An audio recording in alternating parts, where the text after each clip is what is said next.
Now on to a top story tonight, whereby preparations for reopening of schools are in top gear, with some institutions undertaking a fumigation exercise ahead of Monday. This comes as Education CS Professor George Magoha continued with inspection tours of public schools to ascertain their state of preparedness, challenging institutions to be innovative in addressing the challenge of social distancing.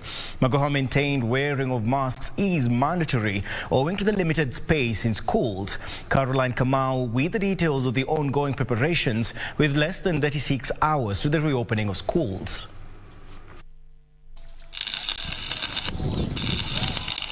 It is a rush against time as schools prepare to readmit learners after 9 months of empty classrooms.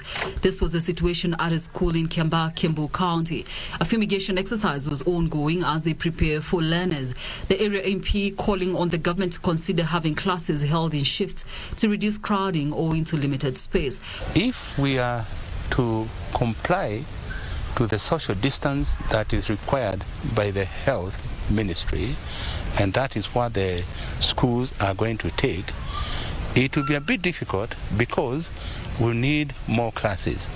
But I had proposed earlier, and the proposal that maybe the ministry has to consider is actually going to the old days when we didn't have enough classes and their students used to come in the morning and the other students come in the afternoon. Well, the exercise kicked off in Kiambu, in Nairobi's Kibera estate. The Education CS Professor George Magoha was inspecting the state of preparedness at Kibera Secondary School. Magoha cautioned against demands by some institutions for learners to report school with large amount of sanitizers, saying the government has already disbursed 4 billion shillings to schools. I want to be very clear here that this situation where some teachers are asking children to buy sanitizers in large quantities and take to schools, that shall not be allowed.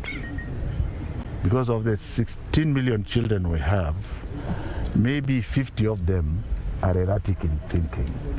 You do not want to give them a situation where you bring so much liquid sanitizers to a school which they will use for other things. He also toured Kiangoshi Primary School in Murang'a County, where he reiterated the government will provide masks only to needy learners, even as he maintained wearing of masks is mandatory. Separately, in Kajiado County, a private school is in the process of constructing new classes, fumigating and rearranging desks to ensure social distancing. The institution's management says they have set up water points to ensure a steady supply of water despite the challenge in setting up the required infrastructure. The school has everything it needs to prevent the spread of the COVID-19. Tuko na maji ya kutosha, shule iko na borehole yake inatupatia maji ya kutosha, tuko na tangi za maji za kutosha za kustore water, tumenunua chemicals za kutosha, sprayer pumps za kutosha, thermal guns tuko nazo, sanitizers tuko nazo, na hata labor, wale wafanyikazi wa kufanya hiyo kazi tuko nao. Kidogo challenge kidogo tunapata kuhusu kufungua shule ni hata kama mko wachache, itabidi kidogo shule muongeze wafanyikazi, kwa sababu darasa ile ilikuwa na watoto 32, sasa hizo ni darasa 2. Caroline Kamau reporting for Channel 1 News.